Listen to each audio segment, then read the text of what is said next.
Welcome to the Independence by Design podcast, where we discuss what it means to be a business owner and ways to get unstuck from the day-to-day so we can design a business that gives us a life of independence. What's up, everybody? I've got Matt Bodnar on the show today, and we're going to be talking about how to get unstuck from the operations and scale yourself out from underneath the operator into the ownership role. Matt ended up buying a IT services business after getting out of Goldman Sachs, and the company was struggling, and he talks about how he ended up scaling himself out of operations into the ownership role, replacing his job, and now to the point where he is now an actual capital allocator because he owns a portfolio of companies that are in different industries, and he and I really hone in on what are the different functions of the ownership and what should ownership be thinking about compared to operations, and how to be making sure that those two are linked so that way they can hit the targets of ownership's goals, and how to wear both hats if you're one person. So I know you're gonna love this episode. If you want to know more about Matt and his private equity firm and what he's doing now, go check out the show notes. He's also got a podcast. So thanks everybody for tuning in, and I hope you enjoy this episode. Matt, I am very excited for this conversation, man. I think we had, what did we have, like 45 minutes when we met, and then like we were both like, yep, telling like major milestone life stories at like the 30-second mark, trying to get as much in as we can. Off the deep end, like straight to the soul, spirituality, like meaning of life stuff within like 2 minutes of meeting each other. Yeah. It's like, well, I mean, like, what else are, like, how else do we start, right? Like, yeah, not about the weather apparently. So I'm excited to get you on the show because you have been in business in varying different aspects from growing up to then even what you're doing now. And I think why don't you just give everybody a cliff note of what you're up to now? Because I think, honestly, Matt, the way I like to do these conversations, like, how did you get here and how did you make those decisions? And we can just pull on threads. And like, honestly, I just love the sequential journey and then kind of going down rabbit holes that make sense, and I'll bring us back. And but I think what you're doing now is pretty cool, because I think a lot of the people that are on the call, listening in, we're not live. Actually, I was on a podcast once that I found out was live and I didn't know it, and there was like 80,000 people on it. That's amazing. Yeah, shout out to Tommy Mello. So you are in like the capital allocation space now because you are sitting in like the ownership bucket, where like it's like you're focusing on growing cash flow and growing value. And a lot of the owner operators listening in, I mean, that's the goal. It's like, we got this asset. Let's try to figure out how to move more into that ownership bucket. But why don't you give everybody like kind of a cliff note of what you're doing now, because I think we can back into how you started that journey. Yeah, absolutely. Yeah. And I'm an investor, right? So I end up being involved in a bunch of different companies and stuff. And so my bio gets sort of convoluted, but the short version is I'm from Nashville, Tennessee. I grew up in Nashville. Out of college, I worked at Goldman Sachs up in New York for a number of years. I came back to Nashville in 2011 and really did two things. So one, I came back and got involved. My dad and my brother are in the restaurant business and the hospitality world. And so I came back and started kind of helping them out with some of the restaurants that they'd invested in and were operating. And then really very shortly after that, also kind of stumbled across a small IT business that was sort of family friend, kind of related to the restaurant industry. So there was a nice connection point there.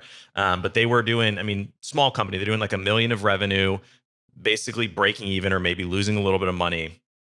Classic, E-Myth revisited, technician owner who had zero sort of business operational doing time skills. Billable time is my guess before scripting and automation. Or not even that. It was the business. The original iteration of the company sold point of sale terminals. So if you remember, this is before Square was a thing. So these big giant computers, basically. And I think it stands for POS for a reason. There's a horrible business. We eventually got out of it, but that's where we started. So it was a point of sale company, and it was selling Aloha terminals, which was a big point of sale distributor or point of sale company.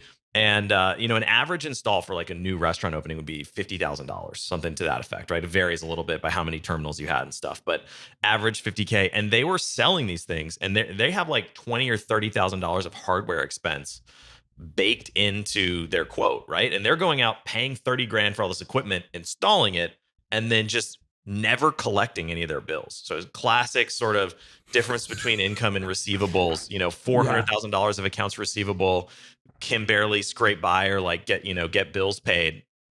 And so that was a really early lesson for me in just the importance of managing cash and understanding receivables versus income. And I really spent the first probably 6 months of my business career, as an owner operator, quote unquote, just collecting bills and like banging on the doors, getting yelled at by people, threatening to shut What was the people's setup there business again? down. So did you come in and buy it right off the bat, or So, did so you basically, like? what we negotiated, I was like, look, this business doesn't really have much economic value today, right? When we sort of sat Did down, they know that?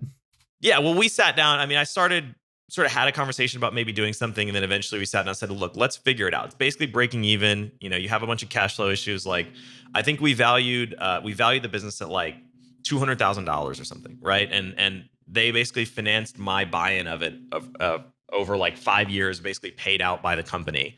And I originally bought a 40% stake. Eventually, later on, we divested the point of sale business because we had built some other divisions, and I sort of got up to about a 65% stake because we sort of swapped some equity with one of the partners. But anyway, Mm-hmm.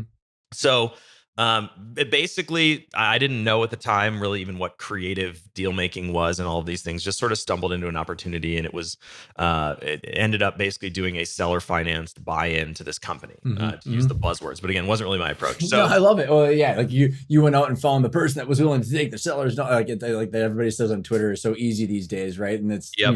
you're just signing up for a fun dumpster fire until you get it cleaned up. But like, Yes, exactly. Lots of in the trenches, and at the time, I was traveling all the time for work, and like it was a lot. So that business, I ended up effectively running that company for about 6 years. And we actually got into the IT business, so the traditional MSP IT services business. We bought a data center company into that business. We bought a software business that ended up kind of eventually becoming sort of really the mothership of that whole company. oh wow, And then we what divested kind the of point of software? sale business. Was, was it like document management workflow processes, or was it some other sort of like? So the end market so point of sale end market we're serving is restaurants, right? So we started Okay, out you're still servicing restaurants. MSP for That the restaurant got space, and then okay. we diversified into like dentists and lawyers and doctors' offices and stuff. And then we bought the data center, which was just sort of a diversified customer base. And then we had an opportunity basically to buy a software business that was related to the restaurant vertical, right? So we acquired that. And then really the MSP, we divested the point of sale business. Really the MSP business is kind of a standalone. The software business is kind of its own thing. And in 2017, I basically said, "Hey, I don't think I'm that good of an operator, and I want to go do investing stuff." And so I basically fired myself as CEO or president or whatever. CEO is like an overkill title for the size of that company, but is effectively like president or general manager or whatever. I fired myself, and so I brought in this guy who was sort of a acquaintance of mine at the time. We've become very close since because he's been running this business for the last 6 or 7 years. But brought him in to run the business day to day, and really started thinking about more broadly how I could become an investor, right? And so I eventually set up a holding company called Eidolon Capital, and started looking for interesting investment opportunities. And so, fast forward to today, we have a portfolio, still have that IT business, still have the software company, and then we've acquired a couple other businesses. We have a manufacturing business that makes portable sinks. We have a staffing business that does light industrial staffing, warehouse workers, forklift drivers, that sort of thing. We've got a distribution business that does pallet racking, material handling, industrial shelving, and so we've kind of ended up in more of an industrial sort of distribution business services world, and that's mostly because we have a really value investor sort of skewed orientation where we're looking for opportunities that we feel like we can acquire at the right price that we can add a lot of value to, and those typically end up being more old economy businesses versus businesses where we go in and we're it's like the hot new AI startup or whatever, right? Like Mhm. that's not the world we That play stuff in. scares the shit out of me. I mean, like it makes sense why it would go, but like, man, cash flow and putting in the blocking and tackling. I mean, like back to your MSP experience, right? Like you saw it go from not working to working, and you're like, hey, let's do that again. Yep, So, exactly. so many different rabbit holes we're gonna go down that I'm very excited for. I one of the things that I always try to understand, Matt, is like, how did you get this mindset of like one of the big kind of part of the independence by design ownership framework is like ownership thinking, owner operator, that hyphen, the E myth, like you had said, like, and like EOS is for the operations, more L10s, more org charts, more KPIs, but like this ownership thinking of like sustainable cash flow through distributions, looking at normalized EBITDA, the multiple through the risk of the multiple, and that debt, like that valuation understanding, like where the heck did that come into play for you? Because me, it took selling the business and having the regrets, but like, and like, I see it like, did it come from the Goldman Sachs? Like, what were you doing in Goldman Sachs? And then how did like, so like, does the question make sense? Yeah, no, it totally makes sense. And I mean, I think it's a bunch of different factors, right? So, I mean, at Goldman, I was in the interest rate derivatives desk, so I wasn't even really like breaking down company valuations and that sort of thing. But I think it does teach you generally a lot about like business valuation and finance and all of that stuff. And you have to go through a super rigorous training program where they basically school you on everything imaginable that's financially related. So I think that was helpful. A lot of it as I'm a very self-driven learner, and so I read and consume a lot of content.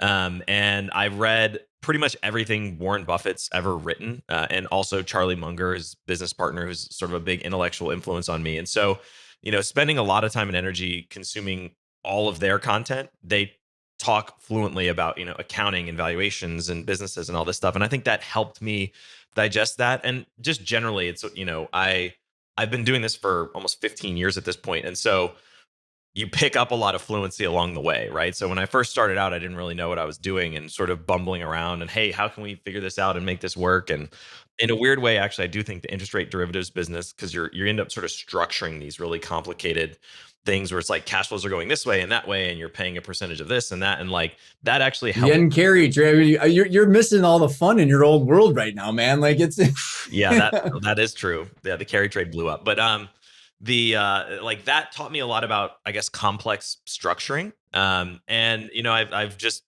learned in some sense I had to like I had this vision originally, that hey, one day when I'm a grown up, I can go do private equity or buy businesses, right? One day when I grow up, quote unquote. And what I eventually realized is, especially through there's some really cool kind of economic vehicles that have emerged, and they always sort of existed, but they've really been defined in the last 5 or 10 years. The two biggest being basically searchers and independent sponsors. They're very similar, not exactly the same, but the idea of basically going out, finding businesses to acquire, and then raising the capital for those deals on a deal by deal basis, basically, instead of having to go raise a $200 million fund or whatever. Mhm. That was at the time I discovered that was like a How did you mind discover it? Because blowing. like my buddy Walker Dybel wrote the book Buy Then Build. Yeah.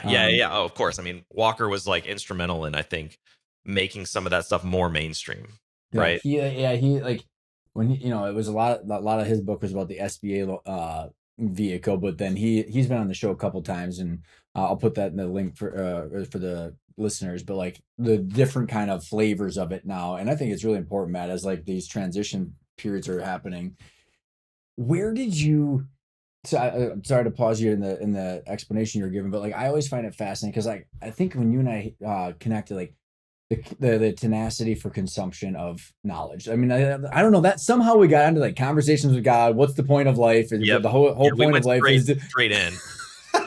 it's like the meat suit and to enjoy the experience because the constraint is time. I don't know how the hell we got there, but like, where does that come from for you? Because I think naturally, like, here's why I'm asking this because like I got there naturally because like understanding why the world. I think maybe I said something like why are we here? How does the world work? Or something like that. And like time and money end up being like the root of a lot of it. And like as we're like we exert time and then we store up money. And so like I got there through like that kind of weird angle. But how did you like what was driving you to learn all of this stuff from Warren Buffett to Charlie Munger to understand? Was it freedom? Was it some sort of like prove it to someone? Or like what was the intrinsic motivation? If we go all the way back, and have a Matt Bodnar therapy session, I think it's probably. I mean, if you want to bust out some personality and tests and stuff, and I'm an Enneagram 3, I think a lot of it is just rooted in probably like a deep need to push myself and like prove myself that I can accomplish it. kind of a burning hunger that doesn't satiate itself, that I just have to drive forward all the time. And I think that is sort of the fire that fueled me, and it still fuels me to a large extent, but fueled me to like just really be very curious about the world and like how to achieve results. Like I love to play like games, strategy games, video games. I have a little chessboard in the corner there. Like I love poker, played in the World Series of Poker a few times. Like I like to think about things from a sort of a framework of games and strategy. And I look at, I mean, life and business for sure in terms of that lens. Is like it's a game. And so if it's a game, what are the rules? And how do I maximally exploit the rules to achieve the result that I want? Right. And so that's just, the rules just happen to be way more loosely defined than they might be in an explicit game like chess. And the rule books, there's infinite of them, right? I mean, you have a bunch of them sitting behind you, right? And like they may be not perfectly accurate. They might be about different topics and stuff, but reading, learning is a fantastic way to really consume a lot of that knowledge. And so I think that was a big piece of it. Honestly, from the existential side, meaning of life and purpose and all of that sort of stuff, where that I've always been, I think I have to credit my parents and maybe my mom especially with sort of shaping me or giving me like a really robust sense of perspective on life, so even from like an early age. I don't know why, maybe it's just my personality, but like I've always sort of understood the finitude of my existence. And like I love, I love to go sort of deep around all of this spirituality and the nature of existence and like why are we here and what are we doing and all of that stuff. And so, I will weave into those things too. And in a weird way, I mean, fundamentally, professionally, I'm an investor, right? So I go out, buy businesses, operate them, that kind of thing. But, I started with, hey, who's the most successful investor of all time? Okay, Warren Buffett, arguably, right? So maybe I should read. This guy's written a lot of stuff. What's your favorite book on him, by the way? Gosh, I mean, I've read literally everything. I would say, um, I'm blank on the name of it, but there's a book. Let me look up at my bookshelf and see if it's up there somewhere. Essays of Warren Buffett. Okay. I have not read that one. Snowball is one of Oh my yeah, favorites. Snowball's great. Yeah. I mean, Yeah. Snowball's biography. Essays of Warren Buffett is basically it takes like 30 years of shareholder letters and recategorizes I them have by not read that one. I've heard theme. that one. Yeah. And so it's like all these different themes, and it'll be like in 1976 he talked about this, and then in 1980 he mentioned it again. It's like organizing his thinking in like a different way. And so I think that's a really concise way to sort of get how he approached the world. But I started out on this like, hey, I should study Buffett, right? Somehow dawned on me. And then if you study Buffett long enough, you obviously come across Charlie Munger. And Charlie Munger is like this whole rabbit hole of stuff way beyond business, right? So immediately getting into psychology and mental models and all of these things. And so I pulled on that thread. Was it The Atlas by Charlie Munger, or what is it? I've got it back there. It's sitting on my desk. Yeah. You know what I'm talking about? Poor Charlie's Almanac. Poor Charlie's Almanac. Poor Charlie's Almanac. Yep. Yeah. So I mean, he talks about this whole concept. He uses the word worldly wisdom, which is basically to best understand reality. His view is, and maybe the premise before that is, if you want to accomplish things, right, whatever that is, material success, business success, you want to make a big impact, change people's lives, have a positive life, all of these things. If you want to accomplish all of this stuff, understanding reality is a really helpful thing to do, because if you know how reality works, then you can shape it to your aims, right? And so he talks about this whole concept of like understanding reality using the framework of what he calls worldly wisdom, which is just completely cross-disciplinary, right? There's I forget which physicist said it, but there's like a famous quote that's, if you pull on anything, what you find out is it's connected to everything else, right? And so does that not sum up like the consumption of books and all that stuff, where like you start like, and then you get addicted to the snapping of the puzzle pieces. I do anyway. Yep. Just like, oh my God.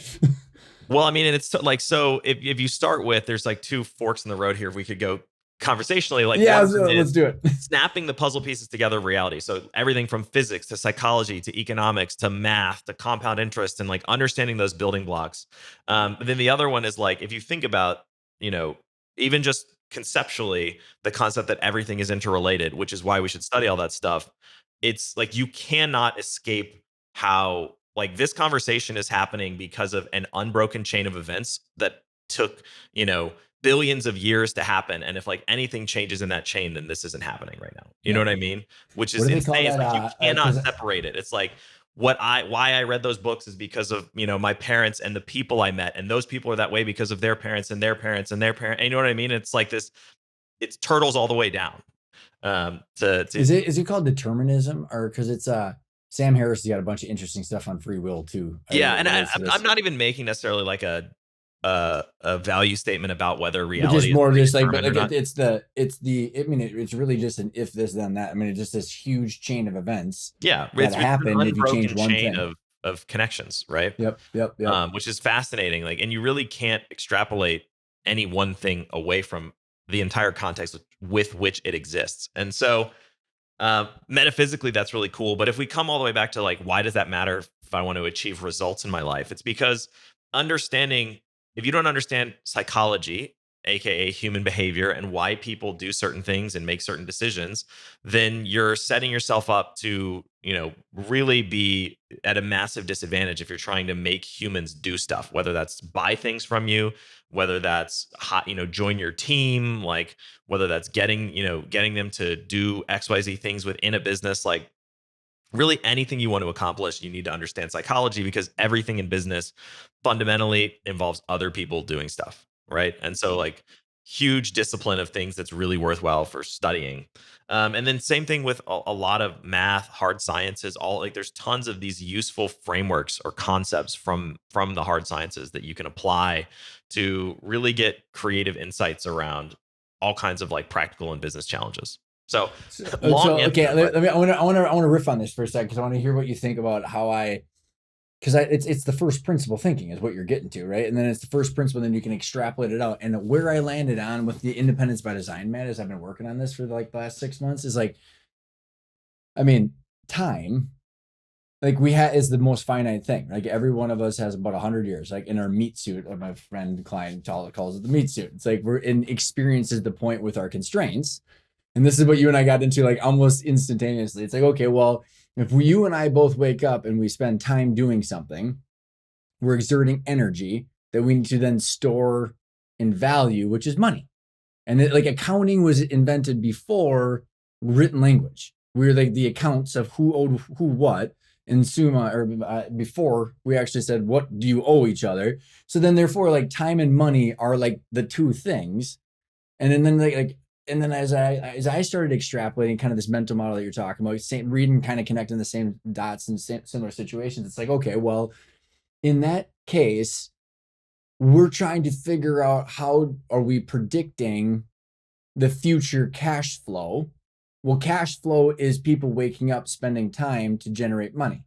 So then you're talking about understanding people, how do they interact with each other, and then how do we store that time? So like the storing the time is the wealth preservation, and then we have to then go in and like if you think about, I think Charlie and Buffett talk about this, where like we're predicting future cash flows. Like, I mean, that's what investing is, right? Well, in order to predict future cash flows, you're having to predict what the hell people are doing yes, and how they're exactly. interacting with each other, Yeah, I right? think that's the key, right? And that comes back to that, like when you start really pulling on the thread, it starts to get really messy, and you find out that everything is interconnected. Because it's like, okay, great. I just want to like, how much is this business worth? Okay, cool. Well, let's keep pulling on that thread. And what you figure out is like, okay, well, it's worth the future cash flows. Okay, well, what are the future cash flows, right? And then you start to unpack that, and it's like, okay, well, what's going to impact that? Well, there's a lot of stuff, right? So macro demand for the end products that the company sells, like, and then, okay, well, what impacts that? Well, there's a lot that goes into impacting macro demand, right? I mean, huge demographic trends, populations, international relations, like all, I mean, again, massive bucket of stuff.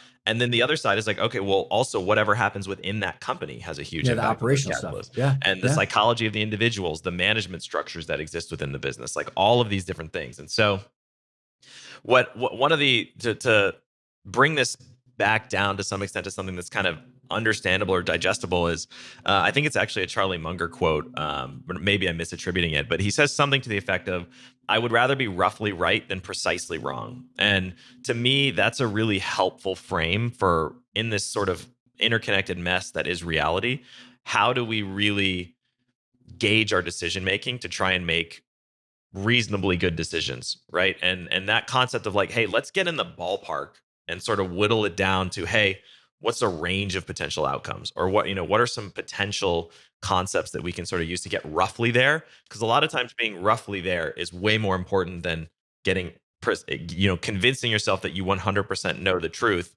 and getting locked in on sort of one potential future path versus a spectrum of potential future paths. 100%, dude. And like, Matt, I think about as I want to get into kind of how you got into the different industries and stuff like that, this mental models that you're laying out is really important, because I think about what you just said and what I have observed is like, let me know if is this on track, off track, and do you resonate with this? Is that the way to get roughly right? What did you say? Like roughly right, then precisely wrong. Roughly right is you're in the trenches, you're in the arena, like Teddy Roosevelt talks about, right? You're doing shit you were collecting receivables to get your buyout, right? And you're doing stuff. So the roughly right comes from being in the trenches, and I have quoted that as the operations, right? Like you so many consultants and advisors or financial engineers of Wall Street, like it's like, have you ever sat down and like had to make a decision of send your executive to drug treatment or get your quota hit? Like, I mean, that is a actual decision. And so like, I say that because in the trenches is roughly right, which allows you to then better understand reality, to then be roughly right about the predictions. And so much has been like in high tower theory, precisely engineered, or they're absurd with their assumptions, and it's no grounds in reality. Like, so what's your like I mean, on track, off track, what is the importance you place on the operations? Yeah, there's a bunch to unpack from that. So I totally agree. I think there's actually more elements of being roughly right than just understanding the operations, but I do think it's a really important thing, and probably an important piece of being sort of roughly right about things too. But to me, the first deal I did, basically I worked in it for 6 years, right? And so I got to know every cent on the P&L. I knew exactly, okay, that was a stapler that we bought 3 months ago. You know what I mean? Literally Where every are the single. receivables? Who owes us money? Yeah, well, that definitely for sure. But I agree. I mean, I think I even today sort of operate from a position of being an investor and not an operator, right? And the companies that we acquire, I'm not the CEO of the business. I'm a board member, and I have insights and ideas, and I want to add value and help them, and help them sort of on their trajectory. But I also want the management team to walk the path, right? I'm happy to sort of point them in the direction, give them the resources to do that.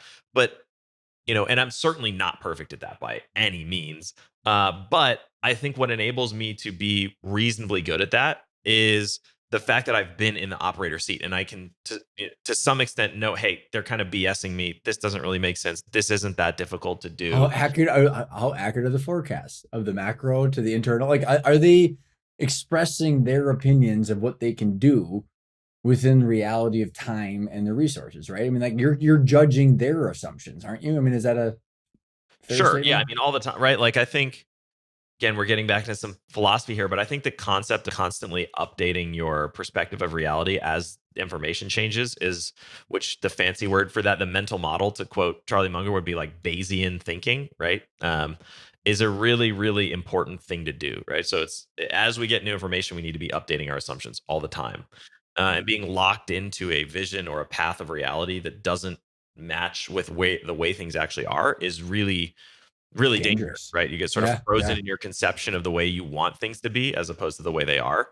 And you can make a lot of bad decisions that end up compounding and creating pain or challenges or Mm-hmm. whatever. Mm-hmm. Mm-hmm. So then, yeah, I took you off track there for a second because you were talking about your job as the investor and board member, and you're helping judge the operations about being roughly right. And going back to Charlie Munger saying, like, we got to be able to understand reality to have a prediction. Back to your point. I mean, and as you can tell, like I love to bounce into philosophy and how things work, but then like we're trying to predict the valuation of this company, right? If we're going to do a deal Yep. structure and we're going to pay X amount of money for this, how much down, how much over time, how much in an earnout, what's the escrow? Like we can't do that unless we have an idea of like what is reality and what is the future cash flow. So like how I just find it so fascinating, Matt, that you have made this evolution to what we're talking about here from operations, because I find it it's a struggle for some people to get out of that operations, that e-myth. You know what I mean? Like that founder trap. What helped you do that? I mean, honestly, I think a lot of it is maybe just my personality. I mean, as I mentioned a minute ago, I think my father is a very successful entrepreneur, and I learned a lot from him. And one of the things he taught me early on was this concept that, don't get your ego too, he didn't put it in these words necessarily, but like, don't get your ego too tied up in any one particular business or opportunity, right? And he's imparted for me from like a very young age of this mindset of like being not ever being stuck in the operations and sort of phasing yourself out. And so I never had ego associated with being the owner, the operator, the manager, whatever. I really Interesting. Yeah. How'd your dad figure that out? How'd your dad figure that out? Did he tell probably you? just living the entrepreneurial Just journey to eating some glass. extent. Yeah. But I mean, I've always had that more detached perspective of like, hey, my identity is more of an investor than as an operator, right? Or as a a CEO or whatever. And so to me, it was like, hey, I have zero ego about firing myself or replacing myself in any particular role, and that really echoes through a lot of my life. I mean, my default mode of operating. I think another big influence on this, honestly, was many years ago the 4 hour work week, right? Like classic kind of Tim Ferriss thinking that, hey, if I don't have to do this, then why am I doing this, right? Or if how can I delegate, outsource, remove, eliminate It's this? hard not to think like that once you think like that, isn't it? And Yeah, like so everything else. I just drank that Kool-Aid all the way, and just went completely down the rabbit hole on that, and basically, my it's just so ingrained in my thinking that even now, like anytime something sort of falls on my plate, even to this day, I'm like, should I be the one to do this? Can I delegate this? Can I outsource it? So true. Whatever. And so, if you're in an operating role, like I think even if you are the CEO of a business, that mindset is really helpful because you can start to offload lower value activities Hmm. that get sort of You're dumped on swimming your plate. upstream constantly, right? I mean, Yeah, like, it's like my phrase is this is like, I just don't want anybody to need me, Matt. yeah. Like, I want I don't people want to to ever be the want me. bottleneck. That's how I say it. I don't ever Yeah, want to be a yeah, bottleneck. yeah, yeah. Um, so like, what as you're looking out once you got above in the ownership, maybe two-part questions. Kind of looking forward to understanding how you landed on these other investments and these other industries and like how you assessed them and found them and stuff like that. But before, just a question on the ownership structure of that IT company, because a lot of people listening in have partners, they got equity that they're sharing. So like this whole like owner versus operator is an important thing. Get W-2 wages for what you're doing every single week. Then you have ownership, which is what is our cash flow and valuation targets. I have to like beat that drum. Did your partners know that? How did you have those discussions as you were, because you said you were kind of buying in and you were spinning stuff off. Did you have any challenges as you were doing that, getting aligned with your partners? I mean, we definitely had a lot of challenges through, especially the early phases of our partnership, and eventually, like when we divested the point of sale business, the kind of other big partner in the business basically went. He wanted that business, and so he kind of went with that, and we did sort of a stock trade for the bulk of the remaining ownership. Um, but I mean, to me, that's a really important concept that the each of the operating roles in the business, right? The president, the general manager, the VP of sales, whatever. And the more you go to a sort of startup, the less clear this becomes. The more mature the company gets, the more clear it becomes. But the each of those roles should have a compensation package that's associated with it, right? And maybe that includes equity, maybe that includes a percentage of profits or percentage of income, and most cases that includes a salary, right? Versus the owners of the business, are basically what they get, whatever's left over after the business has been operated and all the people operating and have been paid for their time and their contributions. And so, the most stark example is like you can go out right now and buy, Disney stock, right? You don't have to do anything. The CEO, all the way down, everyone at Disney just works and they send you distribution checks every quarter or whatever, right? And so that's the most extreme form of passive ownership. But if you bridge it back down, it's very common for like the ownership of the business doesn't necessarily work in the business, right? If you're contributing either the capital or the risk or signing on a personal guarantee for a loan or whatever, like that's a meaningful amount of risk that you're kind of biting off and taking. And in exchange, right, that's the you get the fruits of ownership. And so, I mean, if you look at it, like owners, if the company does really well, owners get paid a bunch potentially.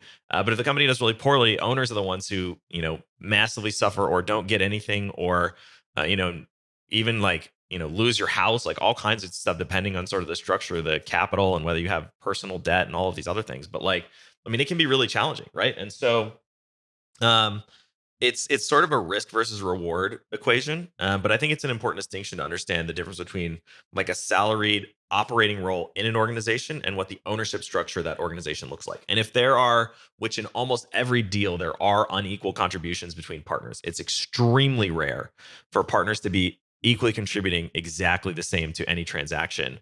I think you need to understand and map out on the front end, what are the contributions everybody's bringing? Is everybody on board with these contributions matching up with the ownership piece that each person has?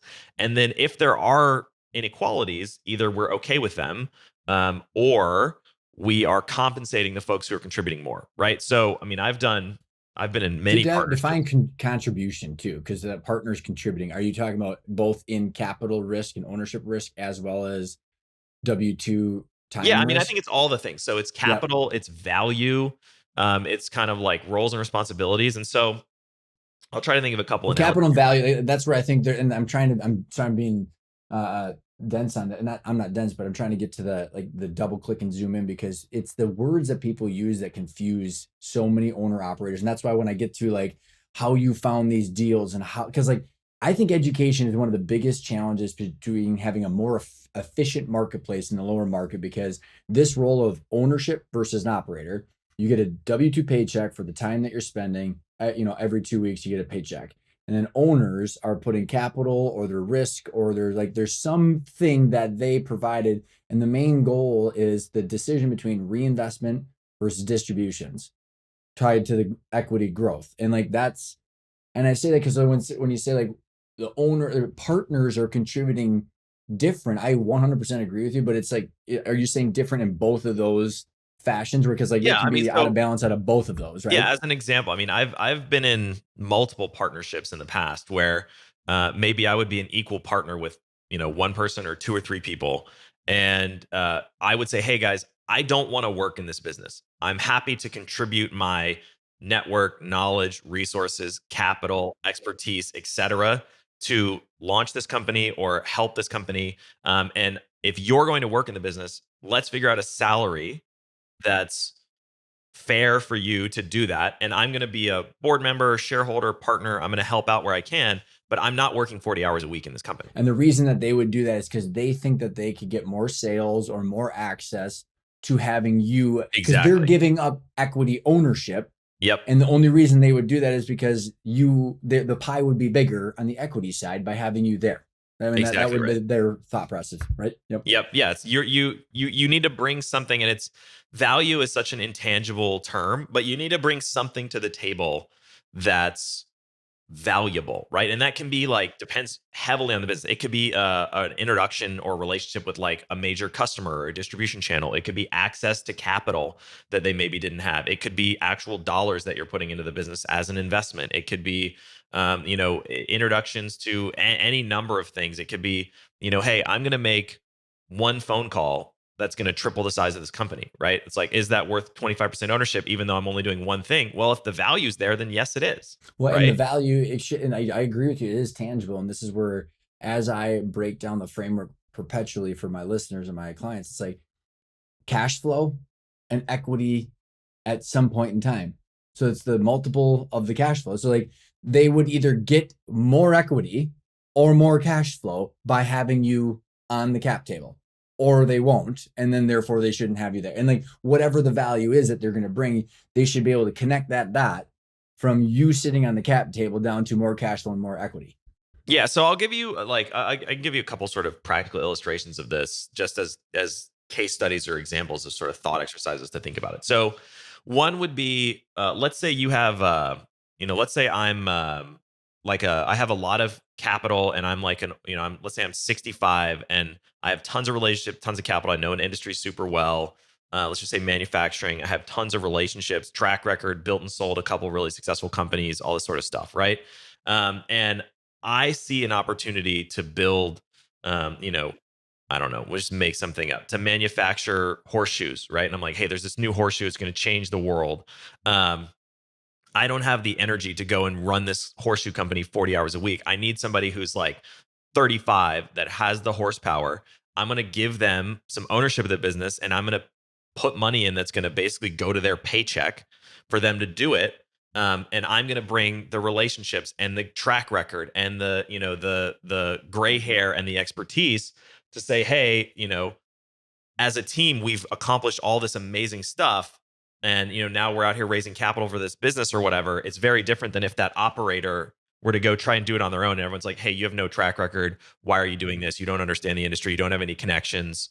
Right. And they're like, yeah, but I can work really hard. Right. So it's sometimes like marrying those things can be really helpful, really valuable. That's where that search fund, the search funds and the stuff that you're talking about, at the beginning is, I mean, like you're matching up energy and time with capital so you can generate more cash flow and equity. I mean, yeah. And it can even happen. It can even happen with like business to business, right? Because businesses can obviously own stakes in other businesses. It doesn't have to be an individual. So like we had a business, actually our software company, like a startup approached us. This is years and years ago, but they approached us as sort of related, non-competitive related business. And they approached us and said, hey, we would like you guys to invest in our seed round or whatever. And we basically looked at the business and we said, because they're like, hey, there's a lot of synergies with what you're doing, what we're doing. We looked at the business and we said, hey, we don't actually want to invest in the seed round, but we'll do something else that's even more valuable, right? And so before I say sort of what that was, there's a really good parable about this, and it depends on who the person is. But I like to sub in John D. Rockefeller, but you can insert any person from like, the titans of industry time period. But I call it the Rockefeller Shuffle, which is basically this story that somebody went to Rockefeller and they asked him for an investment and in their company. And Rockefeller said, hey, look, I'm not going to invest in your business, but I'll give you something better than money. And so what he said is, I'm going to put my arm around your shoulder and we'll walk back and forth twice across the floor of the New York Stock Exchange. And after that, you can raise money from anybody. Right. And so we basically did the same thing. And we said to them, hey, we're not going to give you money, but we originally asked for 40% of the company. We ended up getting 20% of it. And we said, we will introduce you to all of our customers. We will let you piggyback on integrations that we've already built. We will let you fly some of the logos and flags of customers we've partnered with, and use our track record and expertise so that you can go out and raise money, right?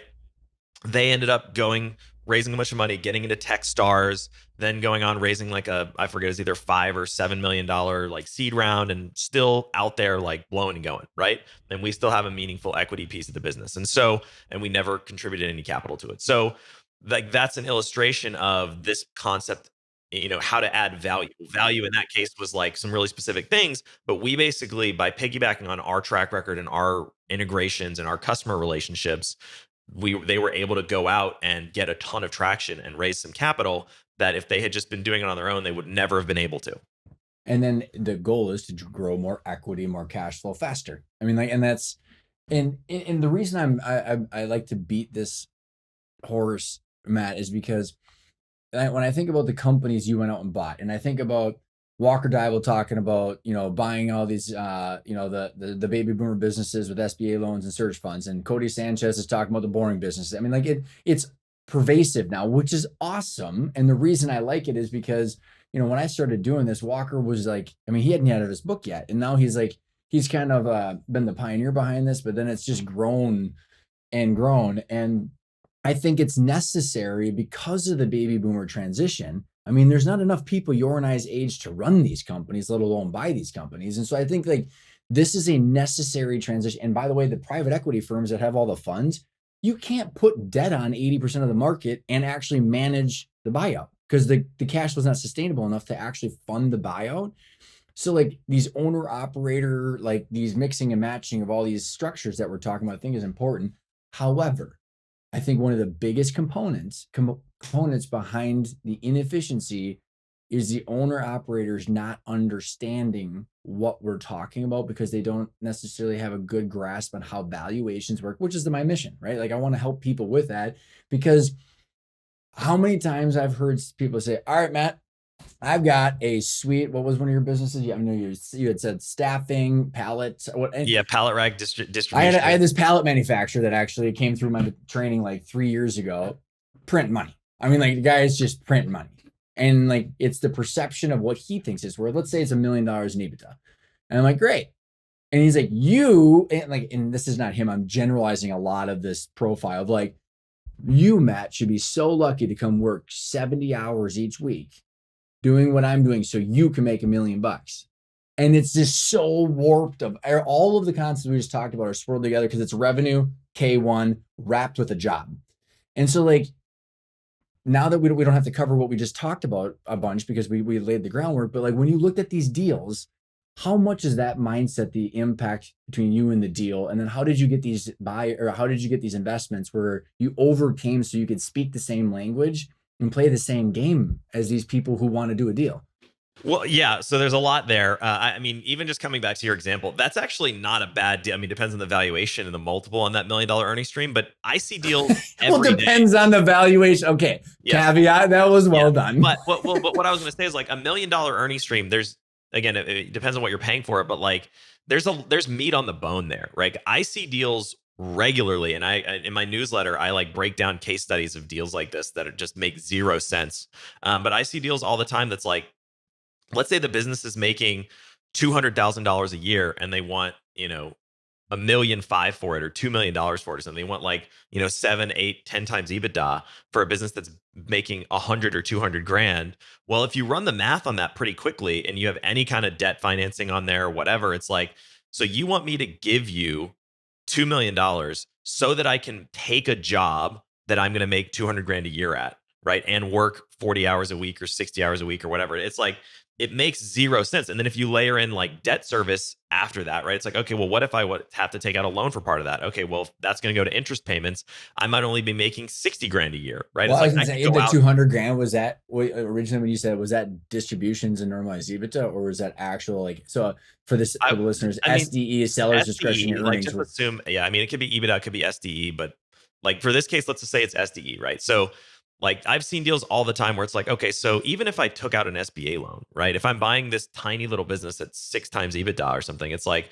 there's 200K of SDE or even 300, right? And I'm gonna go take out $1.5 million loan so that I can work a job that after debt service I'm making 70 grand a year.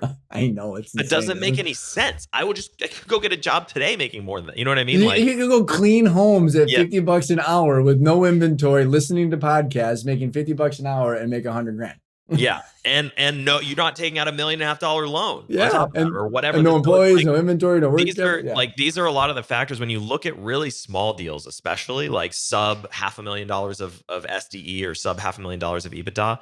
Those deals in particular just trade at really low multiples. And the reason is because of that. Like if you're taking over, I call them dancing bears, which is basically as soon as the bear stops dancing, the money stops coming in, right? It's like, it's a full-time job to just keep the wheels on. And it's a job with a bunch of assistants and customers. Yeah. And if you're going to buy that business, you're really signing up for a lot. And to go out and fork a bunch of money over to just get a job that's not even that great from a compensation standpoint, like barely makes any sense. This is where Matt, I know, dude. And this is where I think like out of Walker Diable's, where he breaks down like kind of the different subcategories of acquisition entrepreneurs now. I mean, it's the traditional go out, get an SBA loan, use some of your funds for the 10% down payment. You got to find one of those that's worth it, like the $1 million or so. You get the surge funds, or then like, I mean, honestly, it's a lot of my clients or friends who it's like you have a business, but you then can go actually make that work because you gut all the shit. And then you literally tack on the customers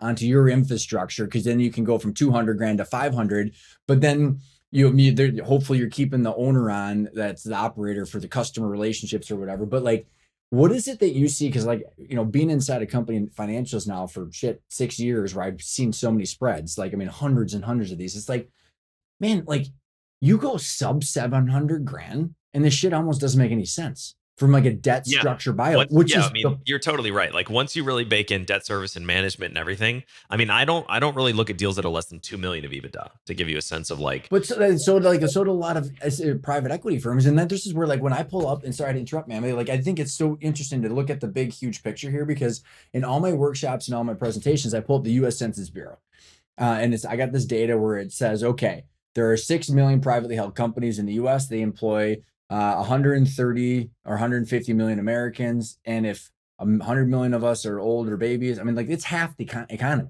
And then you go down and you say okay, well of that there's literally, I think the stat was there is 20,000 over 100 million in revenue that employ 56 million Americans, and then between 5 million and 100 million in revenue, there's 350,000 companies that employ 30 million Americans, and then sub 5 million is 5.6 million companies that employ 30 million. So like the way I look at that, Matt, so 95% of all companies are below 5 million in revenue, and you take yep.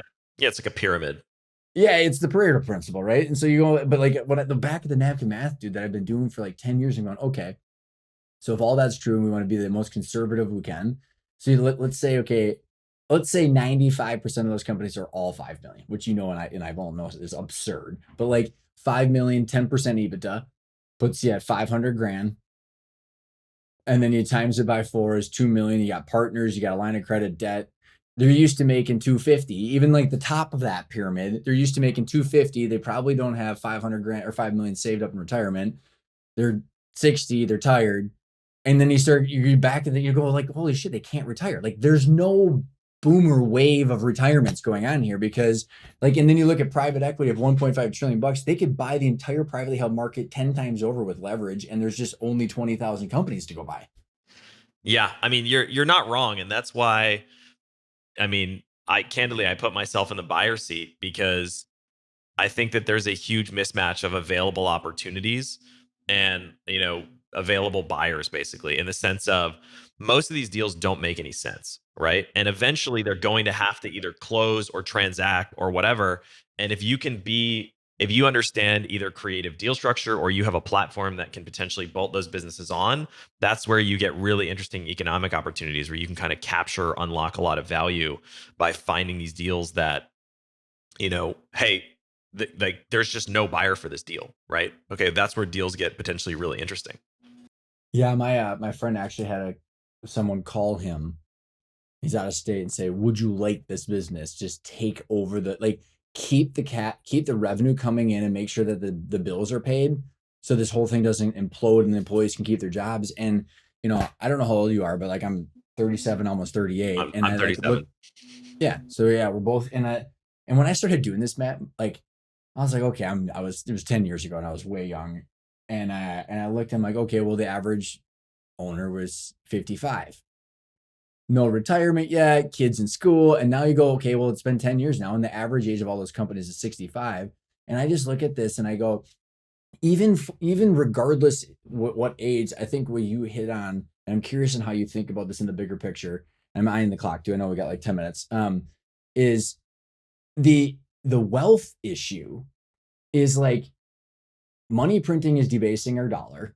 We got stocks that are overinflated. You got like you start breaking down all the asset classes where you put your money, and privately held companies that have sustainable cash flow are pretty damn interesting. So Yep. these owners who actually own these companies, if they have a platform like a company, to do what you're doing might be a better wealth play with the CEO and like build what you're building for even someone that's 55 or 60 might be a better wealth play for a platform over the next 5 to 10 years than selling. Yeah. I mean, especially, if you're selling at like a 4x multiple, it might not be that compelling, right? Just keep operating for a few years. Explain your logic behind that. I understand, but break it down for the listeners or why you say it like that. Yeah, well, I mean, so if somebody owns a business and they're making $500,000 a year out of that business, right? And it depends on if they've scaled out of the operational seat or not, right? Which is kind of coming back to the whole conversation of ownership versus management. But if they've scaled out operations and they're taking home $500,000 a year out of that business, if they sell at a 4 times multiple, they would make $2 million, right? And so the question is, okay, well, every year that you don't sell, you're making 500 grand. So it's like in 4 years, you're breaking even on that trade. In 5 years, you're up. In 6 years, you're up, right? And then you can still potentially sell down the road. So I think that there's like if you have a business, and the real crux and the where a lot of owner operators get stuck is they don't know how to scale out of the operations. And they're stuck working 60, 70 hours a week, and they don't know how to transition themselves to where they can be sort of passive owners or somewhat passive owners of the business. Where they're working 10 hours a week, or they're taking, monthly management meetings with the team to kind of keep the direction going or whatever.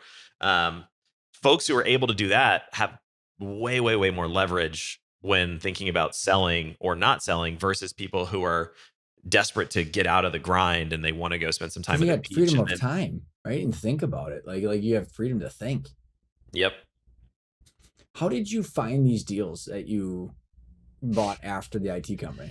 There's a smirk Yeah. there. So I mean, So it's super easy, right? Just I mean, I still act like I'm actively always looking at deals, right? I mean, I get deals in my inbox almost daily, or folks call me, share deals with me, whatever. But I've been in the space for a while, so that's a benefit of doing that. But like, I'm a very proactive deal sourcer, so I've done pretty much everything you can imagine. Cold email. We bought a business with direct mail.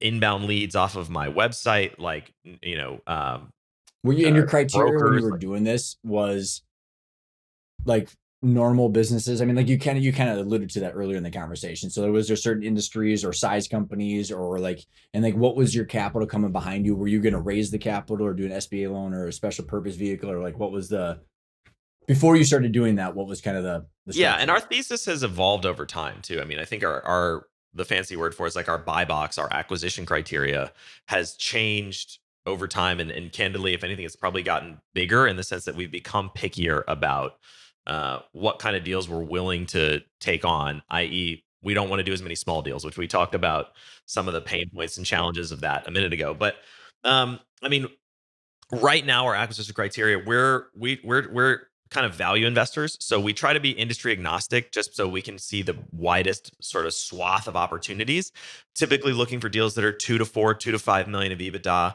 something in that strike zone. Industry agnostic. Being based in Nashville, selfishly, I'm looking for stuff that's relatively easy to get to from Nashville. And beyond that, we just look at a ton of opportunities.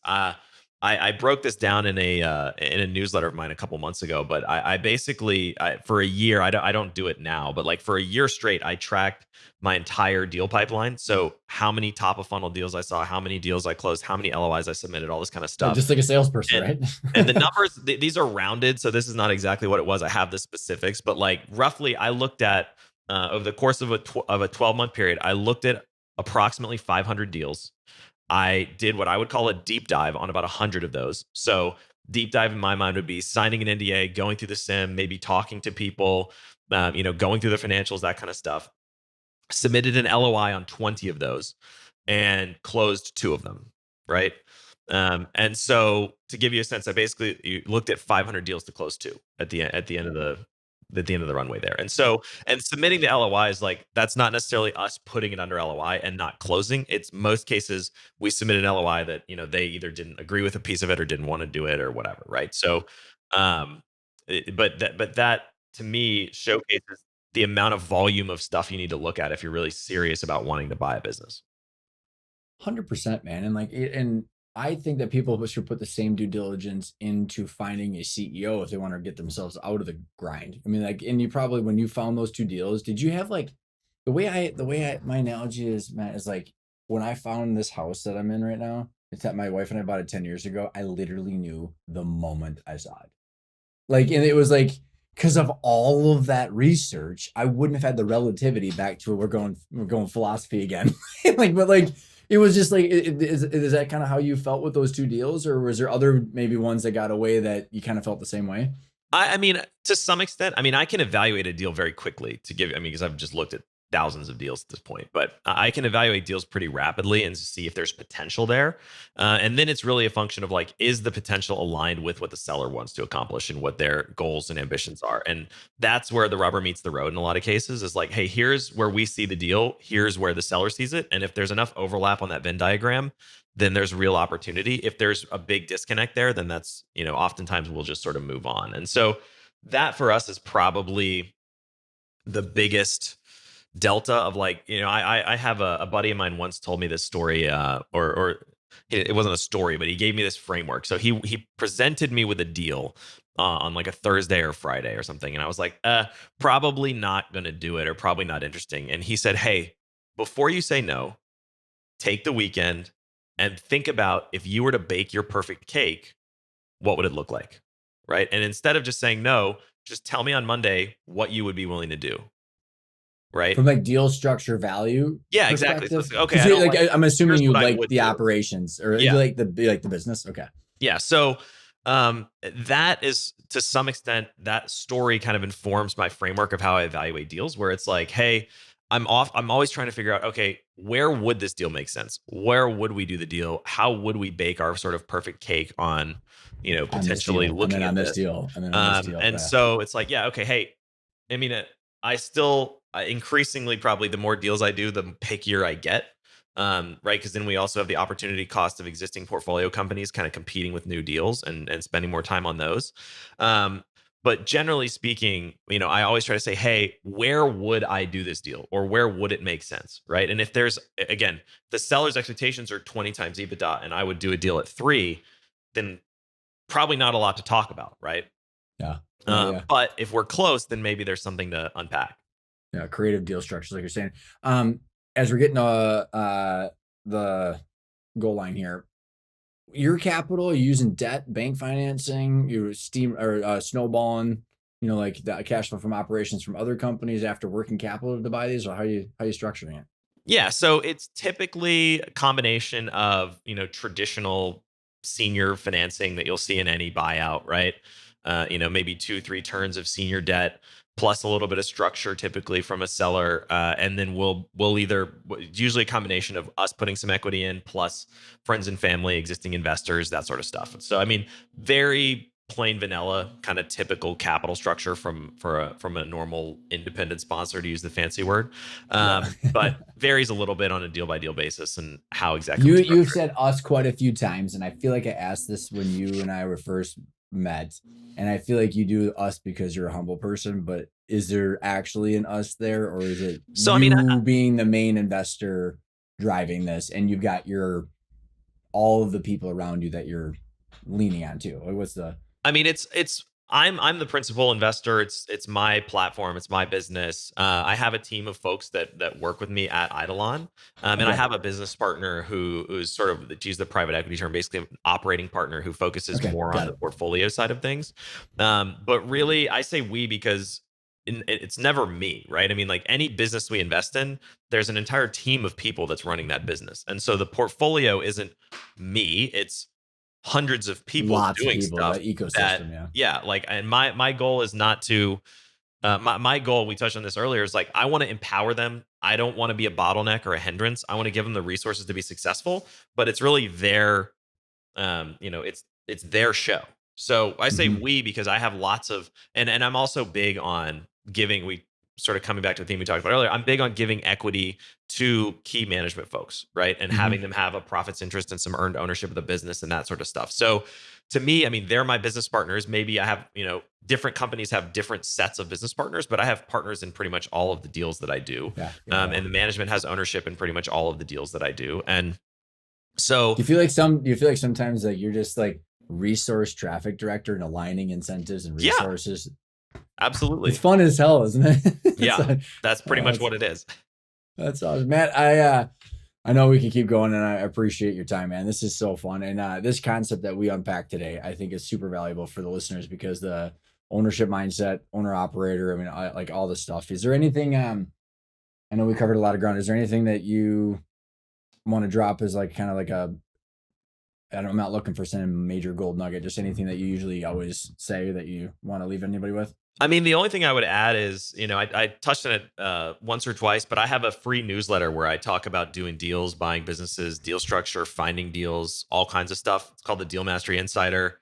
It's at my website, just We'll put the link in mattbodnar.com. the show notes. And yeah, if for folks who want to dig deeper, we don't get as deep into some of the philosophical stuff, though maybe in future newsletters we will. But if you want to dig into deal flow, I talk a ton about that.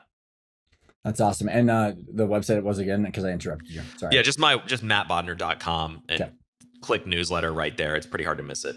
We'll put the show notes, the link in the show notes too. Matt, this has been so much fun, man. I appreciate you coming on. Awesome, Ryan. Thank you for having me. Awesome conversation. Love going far-reaching to all kinds of different topics. And thank you for having me on here.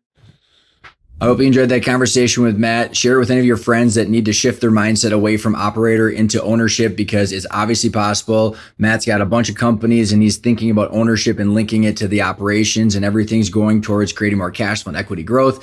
And if you enjoyed the episode, please go onto your podcast player, give it the show a rating. It would mean a huge deal to me because I'm constantly trying to boost those reviews as the new show is growing. And stay tuned for next week, where I've got Tracy Beck, who is the founder of the 60-Minute CFO. She's got a book and a training program that teaches owner-operators as well as directors of finance and controllers and CFOs how to build out a 3-statement template and then build out that forecast that I'm constantly talking about. I've been referring so many people to her program because they walk out with an actual 3-statement template, and then her and I have been working together, so all of my clients are able to get access to her template where they can actually build out a 3-statement forecast where they're plugging in their own numbers so you can see the trade-offs of distributions, reinvestment, the CEO comp, your taxes, and we have a value gap. It's just super cool stuff. But in next week's episode, Tracy's going to be sharing her story about how she got so passionate about financials, because it started as a serial entrepreneur where she started in a professional services firm where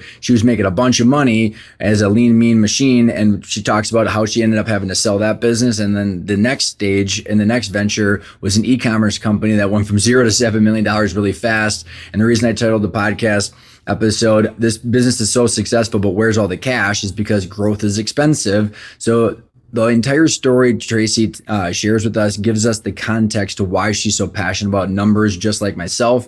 So true owner operator that became passionate about financials. I know you're going to love it. And then down the road, hopefully in the next month or so, I'm going to be diving further into the financials and how to build out a 3-statement forecast with Tracy. I just thought that next week's episode should be super important for the context for that geeked out conversation. So thanks everybody for tuning in, and I'll see you next week.